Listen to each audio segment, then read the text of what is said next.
Hey, what's up guys, SpideyFavies here, and today I'm doing reviews of Superman 1, 2, 3, 4, and Superman Returns, so I really just want to get into it. I'm tired, I want to go to bed, and yeah, and stuff. So, Superman 1 was good. This was a good movie. Christopher Reeve was Superman, and is Superman. He owns that role. Gene Hackman was Lex Luthor. I liked him.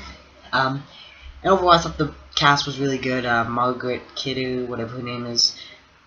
They were all just, it was a good cast, and I thought the acting was really good. I really enjoyed the movie.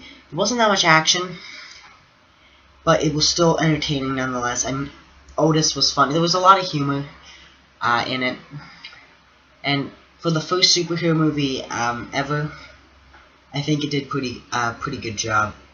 It was a little slow in the beginning, but we pick up once we see Clark in the Daily Planet. So overall, I thought Superman 1 was good.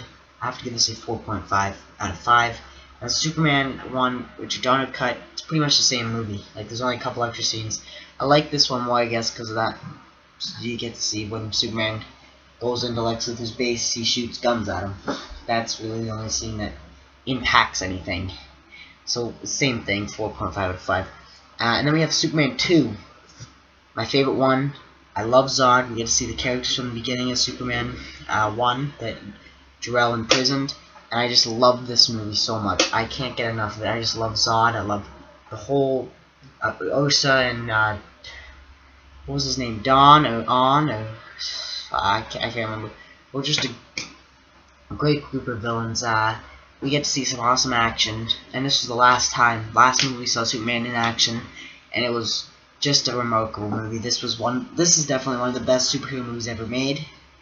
Superman 2, and one of the best movies, I've seen, action wise. Yeah, it was good, like, as in fun. It was a fun adventure sort of action movie, and it was pretty good. Now the Richard Donner cut is a little different.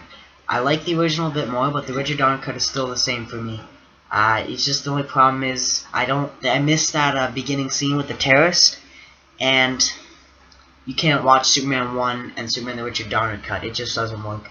I'm not going to spoil anything, but just watch the Richard Donner cut and the first one. You'll see why they sort of have the same ending, because that ending was originally intended for Superman 2. Richard Donner, this Richard Donner cut is how Superman was originally supposed to be filmed. You guys probably already know that. But anyways, both movies for me get a 5 out of 5.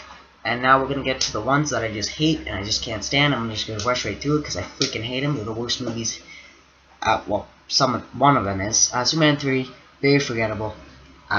Just very bad. It's pretty much a Richard Pryor movie. He's the star here. Very stupid. Just utterly ridiculous. The only good thing I really liked about this one was the battle between Clark and Dark Superman. That's it. That's the only good thing this movie has. Pretty terrible movie. I'm gonna go 1 out of 5, just because of that awesome scene. Superman 4, this is the biggest shit heap ever. I cannot stand this movie. I tried watching it again. Same with Superman 3 and Superman Returns. Tried to watch these movies again to review them, but I just couldn't. Superman Quest for Peace. Let me tell you, this was terrible. This was just, the acting was shit. Christopher Reeve was the only thing that I really liked about this. Everything was terrible. The plot was terrible. It was stupid. It was just ridiculous.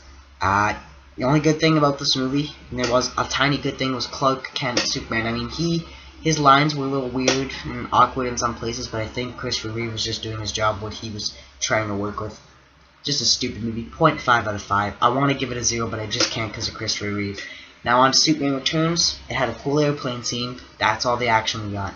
And that's disappointing, seeing that this was made in around 2006. It had enough money, or good enough technology to make good effects, and they just didn't do it. I feel as though they cut some corners here by not putting action in it. I mean, that's stupid to me. I mean, you have all this. We haven't seen a good action. Superman having good action since Superman 2, and those effects are dated. This was your chance to actually give it some Superman, some cool. This could have been the best Superman movie in my mind, And that's why I'm so happy that they're rebooting it, because we're gonna finally get to see some cool CGI stuff and some cool effects. But this one had the chance, it had the potential, and it just didn't. I don't know. This was stupid.